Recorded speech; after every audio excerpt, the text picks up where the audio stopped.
This Week in Richmond is made possible in part by Alpha Natural Resources, an energy company dedicated to respecting the land. Alpha Natural Resources, we power the world through the energy of our people. Everywhere there are lighting poles, there's one more opportunity to save money. Intelligent Illuminations provides cost-effective wireless lighting solutions for roadway or area outdoor lights. KANAWHA Valley Arena, Virginia's cowboy town, hosts Civil War reenactments, ATV rodeos, mud bogs, diesel truck pulls, and high school rodeo finals. The Virginia Chamber of Commerce, the voice of the Virginia business community, working in legislative, regulatory, and political arenas to promote the free enterprise system. Additional support is provided by these sponsors.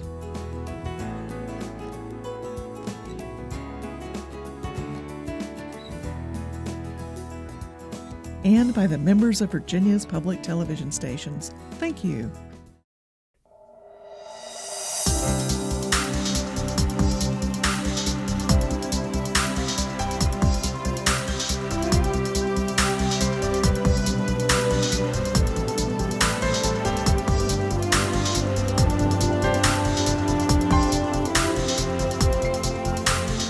Welcome to This Week in Richmond, and a special welcome to two members of the class of 2010, if I may refer to you that way, Delegate James Edmunds, Delegate Tony Wilt.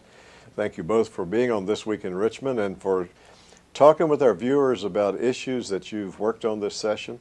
We'll remind our viewers right up front that we're having a conversation on Monday of what is expected to be the final week. So by the time they're seeing this, you may be back in the district with them. So James, if you'll start, and then Tony, and then feel free to go back and forth on any issues you'd like to talk about. Sure. Well, first of all, thank you for having us back on here again, and I guess you want to talk to the issues that bills that we've yes. Of course, and you and I have had this discussion before, the biggest issue in my district certainly was the uranium issue, and I pretty much came up here with the hope of making sure that bill did not pass. Now, I'm referring to Senator Watkins' bill to essentially lift the ban, and I was focused on that primarily this session. So far, so good. So that's been your major one. Tony? Well, folks ask me just about when session ended last year, what's going to be the biggest thing next year? What's going to be coming? And from that time forward, I constantly told, in my opinion, it was going to be transportation funding. But I don't have a bill personally that addresses that, but that is a big topic that we're looking at, and hopefully by the end of the session. I'm confident by the end of the session that we'll have funding secured for that. But me personally, I carried one piece of legislation that would limit the use of KANAWHA funding to put some restrictions on that.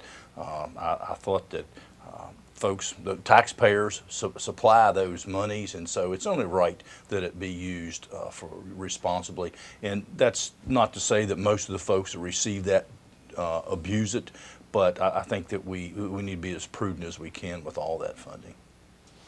And speaking of transportation, it's been a long time since both chambers have passed a transportation bill, and as you were indicating, this is the week of working out the differences between the two and trying to see if there's a compromise, if I might call it that will pass both chambers. Yeah, David, there's a lot of things, and James and I we said we've heard a lot of the different pieces of the puzzle, and I think sometimes folks don't completely understand that when we vote for something, the process that we're in, we may not completely care for it, but we knew early on that if depending on how we voted, it would further the process. And so with the governor's package, and then there's someone else's package, there's a lot of things in play, a lot of pieces of that bigger puzzle that I'm confident as that issue goes to conference, those conferees will be able to hammer those out and tweak it and come out with what we have to have as a state is a sound transportation funding. Transportation an issue down in your district? You know, certainly not to the degree it is in the urban corridors. But yes, primarily the 58, finishing 58 from Stewart to 77 will open up, that Route 58 to the port, and I think will be a great boost to the economy. And So whereby we're not having a problem sitting in traffic so much, it would be a great asset to the entire state to have that east-west corridor opened up for trade and trucking, and so that certainly is an issue, and some other safety projects. But fortunately and unfortunately, we don't have the traffic problems that other areas have. So. Yeah, and James is correct that where I live in my district, perhaps we have a different interpretation of traffic problems that other folks would have, primarily in the more urban areas. But as James said also, it's important when we're here, we are representing our districts, but we're also representing the whole state of Virginia. And the valley where I'm at, it relies to a degree on Northern Virginia and vice versa. And so that's the approach that we have to take. We have to take into consideration our districts, but we also have to look at that issue, and I believe every issue as it pertains statewide. Other issues that down in your part of in your district and South Side that were important to you this session? Well, the economy is always, of course, primary concern. We make sure that everybody that wants a job can find a job, and it's not underemployed either. So we're trying to do our best to, reduce regulation and make it a more job-friendly environment. And so if we can get our people back to work, and we can keep out the things that affect our quality of life, and I go back to the uranium issue. I think that's one of the things that urban areas offers that rural areas offer that urban areas cannot, is that great quality of life. And we didn't want that last asset to be taken away. And so that's been our primary focus, and it's very important. One of the issues that I saw just in the last week that I suppose will be back next session, even if you talk about the next session, was a bill that Senator had, who represents part of the same area that you represent, who was working on some tax credits for businesses that would come in and use kind of abandoned buildings. And so I think that it wasn't quite ready to pass over in the House this year, but I think the members pledged they would work with him for next year to be able to use some of those abandoned to have some tax incentives Right. for someone who would come in, whether it's in Halifax or whether it's over to the west of you and in Danville or Martinsville or any place where there's abandoned buildings, and use them and bring some new businesses in. Certainly another tool in the toolbox, and Yes. we need all the tools we can get to spur our economies. And that's not only that bill, but there's numerous bills that we saw this year kind of on those lines, addressing abandoned buildings and so forth. So that whole gambit of not just in the immediate, an immediate use for that building, but also to, as James said, to revitalize the area, to make it more attractive, not only for the folks that live there and going to stay there, but possibly other folks to move into the area, businesses and whatnot. So there were several pieces of legislation kind of going in that direction. We speak often of the fact that we have a citizen legislature here in Virginia, and I think our viewers now know what part of the state that you represent, but tell them, if you will, about your own jobs when you're not here at the Capitol. Tony? Yes, and I do represent the 26th House District, City of Harrisonburg, and a pretty large portion of Rockingham County. And my other life, my day Yes. job when I'm not here, is we have a family-owned ready-mix concrete business. The main office is in Harrisonburg, and I've been there. This spring will be 33 years that I've been there, and so I enjoy that. And I'm also a native of that area, born and raised there, and so it's certainly an honor to not only represent our business, which I try to do, but all businesses Right. and all the citizens in our district. James? Well, similar to Tony, I come from a long line of farmers. I'm a farmer, grain and cattle farmer in Halifax. I represent, of course, the 60th, which is Halifax, Prince Edward, Charlotte, and part of Campbell. And it's very agriculturally based, and we have farming and forestry is still our primary economy drivers. And so that's what I've been doing in my off season, so to speak. And it's interesting that the General Assembly was set up for a farmer's schedule, which is, I assume, why we're here in January and Yes. February. And it suits me perfectly. If it were any other time, I couldn't be here personally. And so that's my passion is the farm, and I'm blessed to be able to do it. And interesting, as James says about farming, this is a good time for those of us in the concrete business too, because in the wintertime our business is traditionally slow because of the weather. So that's another thing that affords me to be here this time of year as well. You know, some visitors to the Capitol sometimes say, why are you all meeting in such a terribly cold time? But like you say, it has a long history of meeting at times when probably most all the members were either a few of them attorneys, the rest of them farmers. That's right. And I hope they don't change that anytime soon, by the way. Yeah. Well, and that's interesting. I've heard folks say that maybe one of the fixes we could have in some of our issues in D.C. would be because they meet various throughout the year. If we were to take away their air conditioning, it would maybe get a little too hot up there, and they wouldn't stay as long. But that's something for another day, I guess. well, it probably goes back almost a generation, almost to that. But I remember some member of Congress saying the worst thing that happened was central air conditioning. Yeah. Now they just stay year round. Yeah. Makes it comfortable. It sure does. Well, I really do appreciate you all being on This Week in Richmond, each of you. And before our time's up, any other one issue that you think that you already are seeing as a 2014 issue that you'll be working on, either one of you? Well, for me, again, I mentioned earlier that one of the pieces of my legislation was the TANF restrictions, but that's going to have to be tweaked. That's going to have to be worked on some more, and so that's something I'm going to be looking at going into to next year. Along the same lines, I go back to the uranium issue. It's obviously not going away. There's so much value there that I don't think it's going to be. I would love to think it would be, but realistically, I think it's going to keep coming up, and so that's going to be the issue until maybe the value of it falls, so to speak. But I'm going to continue fighting as hard as long as I can. Well, thank you both for being on This Week in Richmond, and look forward to having a conversation with you again sometime in the future. Yeah, Thank you, Dave. We appreciate it. Thank you.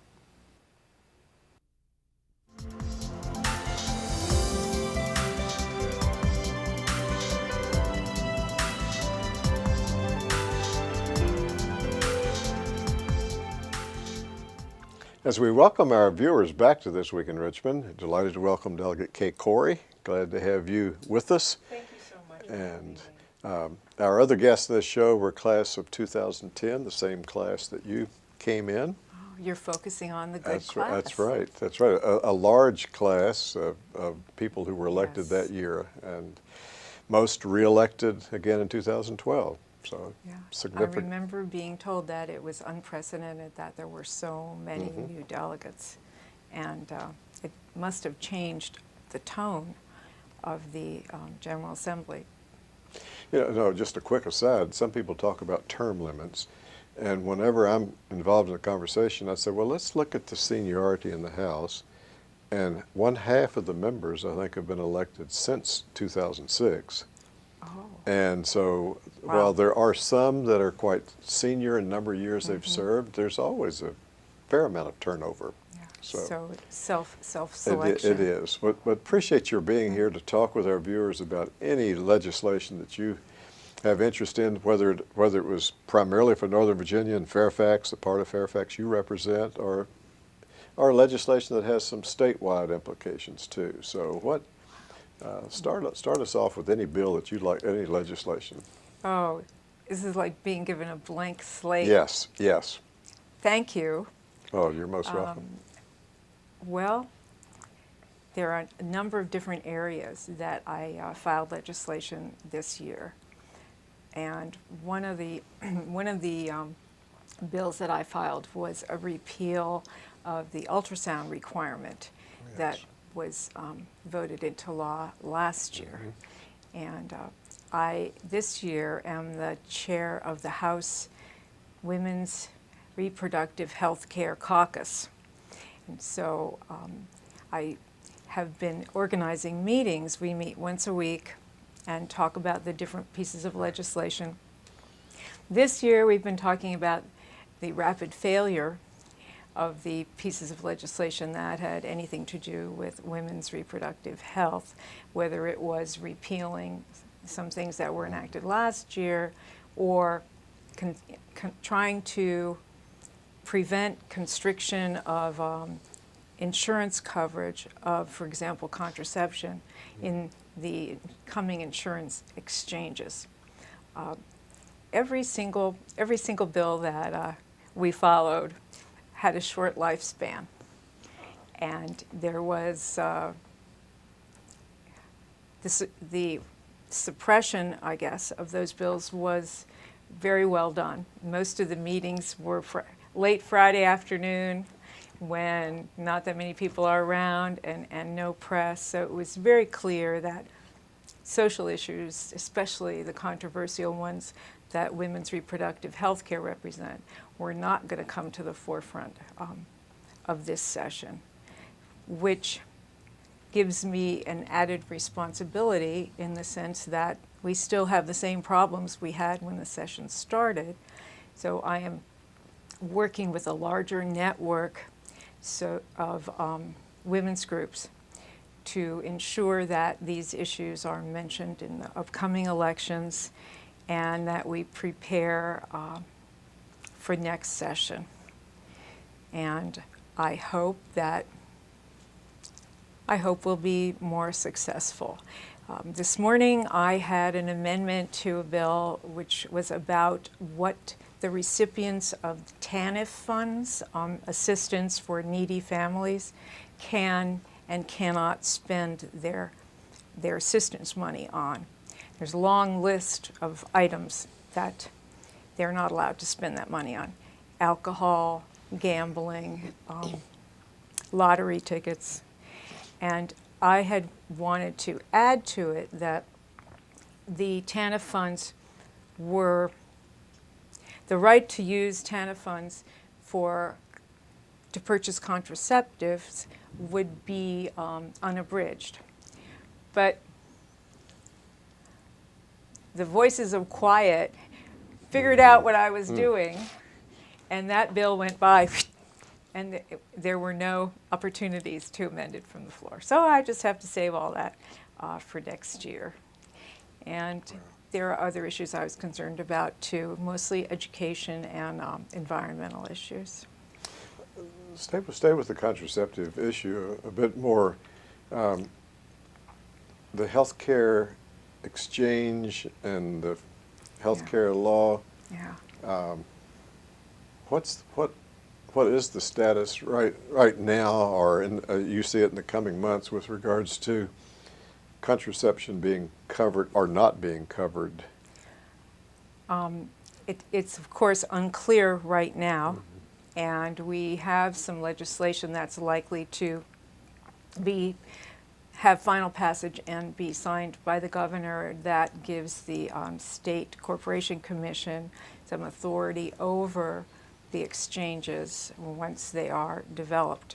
But really, other than that, there's not any legislation that explains or prohibits or mandates anything about the insurance exchanges, although I understand that the governor is considering some amendments that would deny coverage for contraception and would instruct insurance companies who operate in Virginia to not cover that as a part of any of their policies. Hasn't happened yet, but he did say that he was seriously considering doing that about a week ago in an interview. Am I right in thinking that most employers in Virginia that provide health insurance, that contraceptive coverage is currently a part of that, or am I wrong in thinking that exists? I mean, oh no, you're right. You're right. And what I don't know is if it's explicitly spelled out. I mean, it comes under a prescription, so I doubt that there is any language in the policies about covering contraception or not. It's just one of many prescriptions that a patient might have filled. So right now, there is no prohibition. I have to say, I think that the idea of the General Assembly and or the governor telling insurance companies what they can offer policies to include or not, no matter, even if we're not talking about contraception, which is often a volatile issue, I don't think it's right for us to tell insurance companies what they can market, how they can market. I think it would be an anti-business measure. I mean, I think that kind of curtailing of the offerings that a company could offer might really be a problem. I could imagine that companies would be delighted to offer that, and then the choice is left up to the woman whether or not she chooses to have that prescription. Yeah. And I agree, and it's not, I don't really see it as encouraging contraception or not. I just see it as allowing people to make up their own minds about how they want to handle their reproductive health. There was a study released last week from the Guttemacher Institute, and they found that teenage pregnancy is at a 40-year low, which is great news, and that in fact there's a definite correlation between that and the availability of contraception.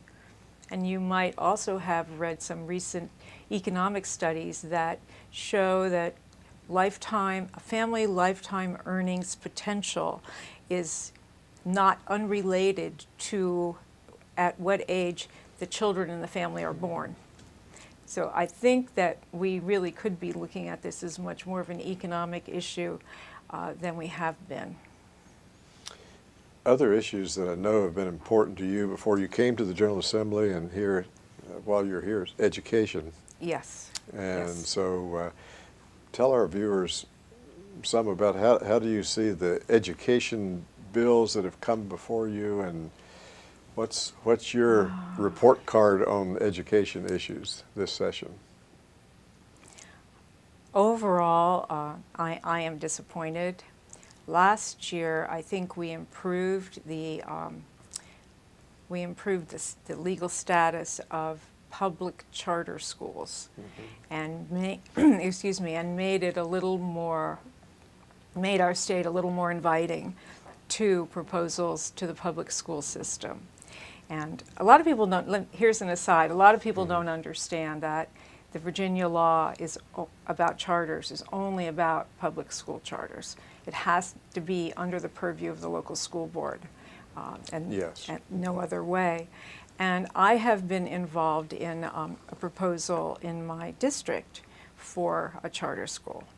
We are still working our way through the bureaucracy, but I think there is a niche for charter schools in the public system, filling in gaps that may exist.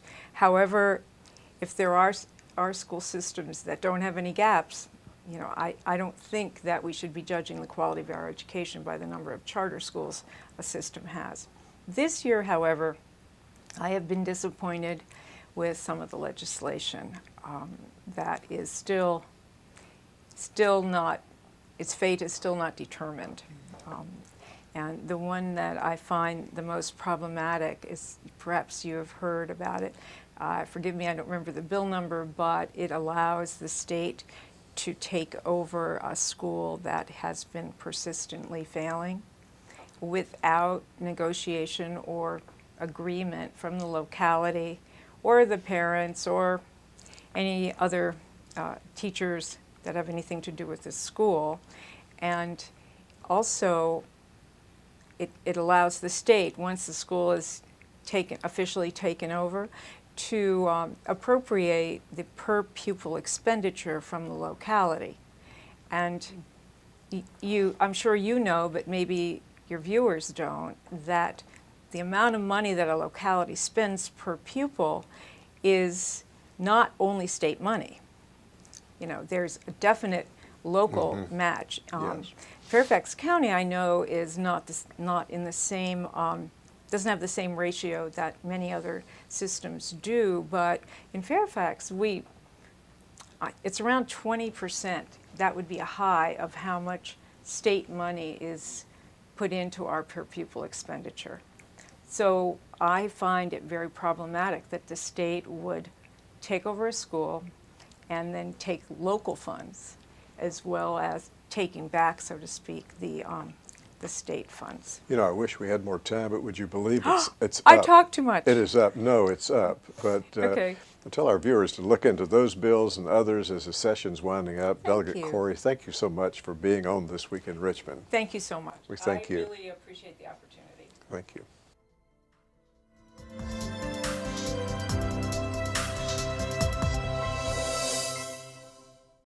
This Week in Richmond is made possible in part by Alpha Natural Resources, an energy company dedicated to respecting the land. Alpha Natural Resources, we power the world through the energy of our people. Everywhere there are lighting poles, there's one more opportunity to save money. Intelligent Illuminations provides cost-effective wireless lighting solutions for roadway or area outdoor lights. KANAWHA Valley Arena, Virginia's cowboy town, hosts Civil War reenactments, ATV rodeos, mud bogs, diesel truck pulls, and high school rodeo finals. The Virginia Chamber of Commerce, the voice of the Virginia business community, working in legislative, regulatory, and political arenas to promote the free enterprise system. Additional support is provided by these sponsors.